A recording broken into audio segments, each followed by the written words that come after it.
Hello, welcome to this session. My name is John Colascione, and I am from Search and Networks. I've been studying and researching and evaluating search engines for probably about 19 years. And I also own, the company Search and Networks that specializes in search engine optimization and all sorts of search engine placement. So today we're going to be talking about using search engines to target new customer acquisition. And we will be discussing some basic principles as far as search engines, and also it'll probably get into some complex things. So I'm hoping that no matter what someone's level of interest or knowledge of search engines, that everyone would be able to take something away from this video. So we'll get started just talking basically about the opportunity of search engines when it comes to businesses. As you can see here, search engines are processing 3.5 billion searches per day. If you break that down, it's 40,000 queries a second. And that's really mostly based only on Google, which is really the most important search engine, in the market. And that is because, as you can also see, that second fact there is that Google accounts for roughly 89% of searches. So even though Google and Yahoo and Bing are all important search engines, Google is really critical to search and finding things, because they do hold that 89% of the market.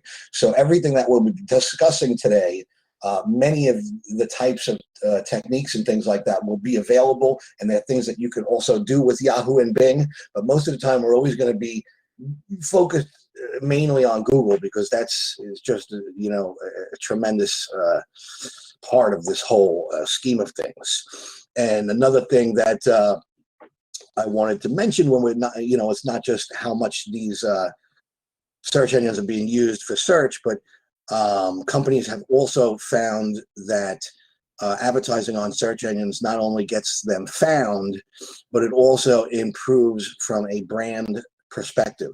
So people are advertising their business not only to generate new leads and customers and inquiries and business volume, but they're also doing advertising on search engines strictly for branding. Okay, so I think that's something that a lot of people probably don't really realize. But it is great for branding when people are seeing your ads over and over and over again on search engines and other advertisements on the internet, especially when it comes to video and things like that. Where Google owns YouTube, so there's a lot of visibility on YouTube when it comes to search, and some people don't realize that. But we'll get into that as part of their display network, but it's also a very good branding opportunity for businesses. So that display network I mentioned is also part of Google's network. So when people say they're doing search marketing or search advertising, it's not just about placement on search engines. Google brings in a display network as well. So you could be advertising on Google search, okay, which is the google.com search engine, okay, and then Google has search partners. So when you advertise with Google, it doesn't mean that you're just going to be on Google. You'll be on Google and Google search partner websites. So a big partner that a lot of people don't think about, but very, very widely used, is AOL. I believe, well, AOL, I think, actually moved over to MSN now. I believe they're part of Bing's network. But there are very, very large search engines that are using Google. So part of it you see there is YouTube. That's part of Google search network, and any other basic search engine. It could be anything like various different search engines. I mean, I forget some of them now, because I almost don't even use any other ones. I really only use Yahoo, Bing to check placement for clients and things like that, and then mostly I use Google. But any other search engine that is feeding in search results from somewhere, Most of the time, they're getting them from either Google's technology through the partner network or Bing and Yahoo. So this could be out of date too. I don't know if the Amazon is still part of it as well. But so Google is the most important search engine, and then they have a lot of search engines that feed off of them. AOL used to be one of them, but I do believe they have moved over. I believe that. I could be wrong, though. They might still be using Google. So, and then there's also the display network. So that means any other website that would be part of Google's network through Google has an ad program. So publishers that own websites can display advertising on their websites and get those advertisements automatically from Google. So a website owner, and it could be, it could, excuse me, could be a very large website owner, like the New York Times or MSN or, any other major news website. They don't necessarily have to have a sales force to fulfill all their advertisement spaces on their website. They could just simply plug in Google's technology and it'll advertise. It'll put advertisements all over the website. Sometimes it'll just do it automatically and put the ads all over the website automatically. And those ads come from these search networks. So when you advertise on Google, you're able to advertise on Google's search engine, google.com. You're able to advertise on the search for YouTube, any other search engine that may feed Google search results. Google also has a very nifty tool where any website owner could put their own search engine on their site, and it uses Google's technology called Google's custom search engine, and that of course will feed the Google ads as well. So it's Google and all search sites that use Google technology. And then there's a display network, which is blogs, ESPN, could be the New York Times, any news sites that are displaying ads. So that's the Google network, search engines and display network. So of course, these are the free search engine listings that people typically are used to on search engines. They're really called natural listings or organic search engine listings, but a lot of people call them free listings because they don't cost anything when people click on them. So this is usually what people will see on a search engine when they run a search. They'll see these quote unquote free listings on Google, but they're not really free. Getting to anywhere on the search engine takes effort, time, and sometimes skill, and having a great website. So I don't know if it really can be considered free, but they don't. You don't have to pay for these listings. The only difference with these listings and paid listings have these little arrows. They have these little ad icons. They used to be a little more prominent, but these search engines keep making them less and less noticeable as ads. As you can see, the only difference is that little AD. That's it. And, it's getting to a point where people don't even really care if they're being served an ad or a regular listing.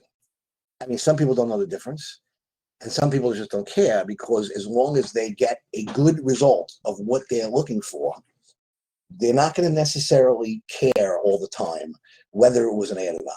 And that is why Google has been putting in so many rules and guidelines and quality control measures and all of these different things to try and get advertisers to create really, really good, well-written, targeted advertisements to run on the search engine, because of course Google knows that the better the advertisements, the less people will mind receiving the advertisements, and more they will use them and rely on them. And that is a win-win for both Google and the advertiser.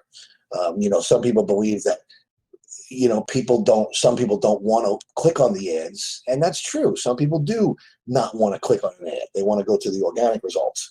But there's a great many people that just don't care and just don't know the difference. And I talk to people all the time, and half the time, I'll see it in lead forms. Someone will sign up on a lead form, and it'll say, how did you hear about us? And they'll write Google, okay? And I can look through the logs and the stats, and I can see that they actually came from Yahoo, or they came from Bing, or they came from another search engine. So not only do people not care whether or not it's an ad, or maybe not even know the difference, but half the time they don't even know where they are on the internet. They just don't even, people don't even know like what search engine they use. They just, a great many people just have no idea. They're using whatever search provider was pre-programmed on their computer when they bought it. So, well, again, some people don't care, some people don't know the difference. So these are advertisements. You can be advertising and reaching customers and generating leads for your business and getting inquiries and phone calls and web forms for new customers that are looking for stuff that you may provide or your business may provide, and you can do it with advertising so that you can appear above these free listings. That's the other thing, which is a huge difference about the paid listings and the free listings. It's not only is Google moving to more and more ads on the top, pushing these ads further and further down the page. So these paid advertisements are always going to be at the top of the page. I mean, sometimes they're at the bottom as well, but the highest bidder and the most productive ads that are the best written and perform the best are usually always at the top. So there's also more opportunity to be found on Google when it comes to these map listings, and Google now has been beginning to even add ads in the map listings.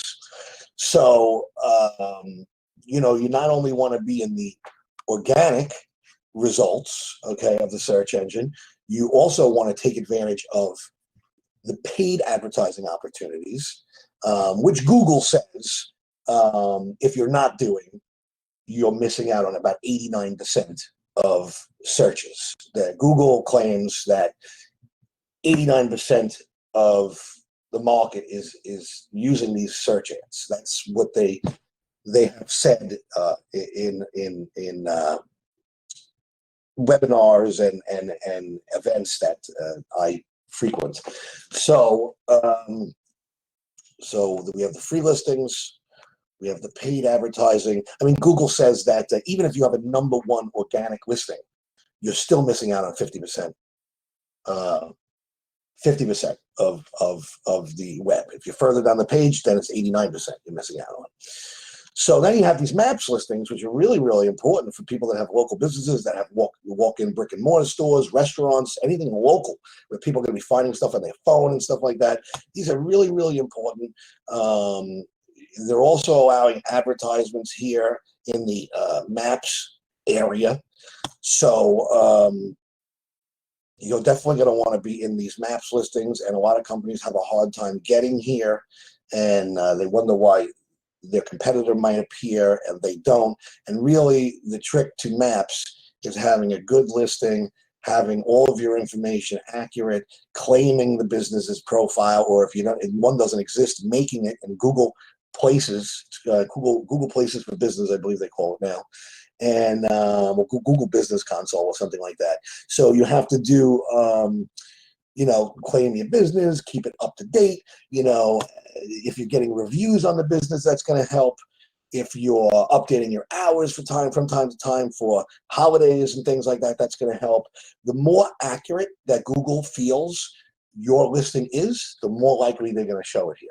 So that means if people interacting with the listing, if they're leaving reviews, comments, if they find your address and phone number all over the web the same, and there's a consistency, it's called citation building. If there's consistency with your address, the name, the phone number, you know, Google puts a lot into figuring out which ones of these are most reliable.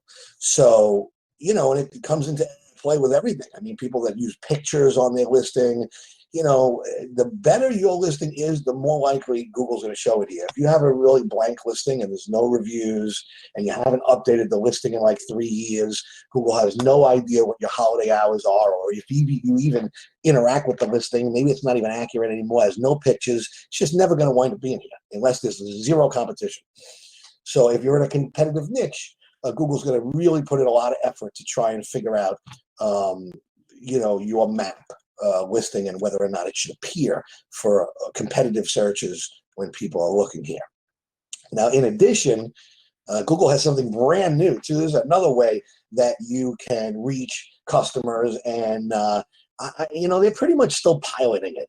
I don't know if it's really out of beta yet. They've probably been doing it for about a year or so now. But this is called Google Guaranteed, and this is another way to reach customers. It's pretty much like Google's lead generation system, where they will work a little bit closer with your listing. It's more of a pay-per-click type of a situation. You could pay per lead. Google Guaranteed program offers consumers money-back guarantee if they're not happy with the business. But what's also involved here is that there is a pretty rigorous process of getting a business in here. You have to of course, set up the account. You have to, prove that you have insurance. If your business is a contractor or something like that, you have to prove that you have a license, that the license is not expired. There's a background check. So the business owner and anyone that might interact with customers have to go through a background check. So it's actually a pain in the neck to get this done. But for certain types of businesses, which are like local plumbers and local electricians and things like that, certain searches, you're going to start seeing these Google Guaranteed listings. It's not for everything though. They just added real estate recently. I'm not sure which other ones they just added recently, but they're starting to add more professional. It was mostly for typical types of things that would be very, very localized, like plumbers, like electricians, things like that come to the house and do repairs and things like that. They're starting to open it up to more professional services. I think they started to do not mortgages, but other financial consultants of some kind. That's why I say it's not really, I don't think it's out of beta yet, because I don't think they really figured out exactly every type of service provider they're going to allow in here. But Google will guarantee if someone is not happy, they would actually refund the customer for their experience up to $2,000 for the life of their account. So in other words, if they, Warren wasn't happy with something and Google has to give them $2,000 back, that's the only time they're ever going to get anything, because that's the limit. But if they have, a problem with something, it was $500, they might be able to credit that person for 3 more times. So, like I said, it's more rigorous. The companies have to go through a background check. They have to prove their licensing, their insurance, if that applies. And then your business could become a Google Guaranteed business. So the other good thing about these ads is that not only are they above the organic listings, but they're also above the paid ads. So now there you're at the very, very top of the screen when people are looking for things they need to buy. So we have, it's a lot of stuff. We have the organic listings on search. We have the paid listings at the top of the page. Then we have maps, which are usually below the paid ads, but above the organic. So these are kind of like in the middle. And as you can see, you could still even advertise there. Google does a little bit more of the choosing of what's going to appear here. It's not as controlled as your typical ad account. And because Google, again, these are very important to Google. It's very important that these are accurate and reliable because they don't want people to lose faith in their services. And then they also have these Google Guaranteed service ads. So there's just a tremendous amount of visibility in search. So another thing I wanted to mention is that 2 years ago was the first time that digital advertising surpassed traditional newspapers, television, radio, all that stuff.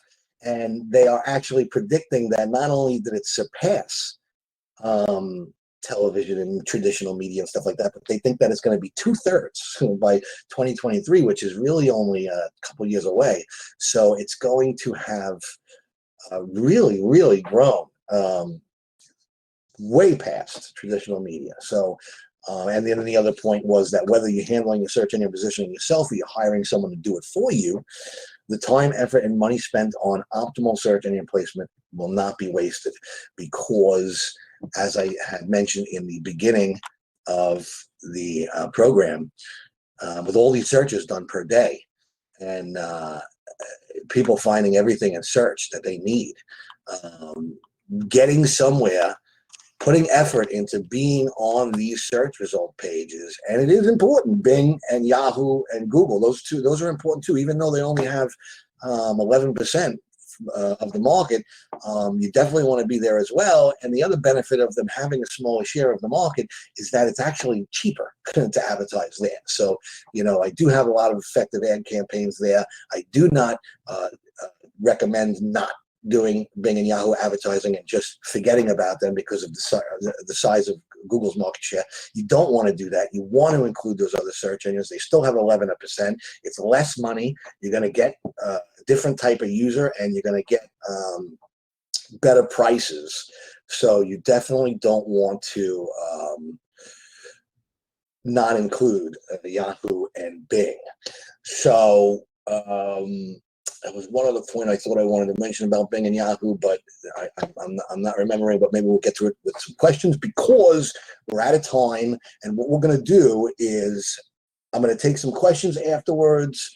If anyone has any questions about any of these slides, any placements on the search engines, or even any search related questions, just put them in the field after the presentation, and I'll answer some questions.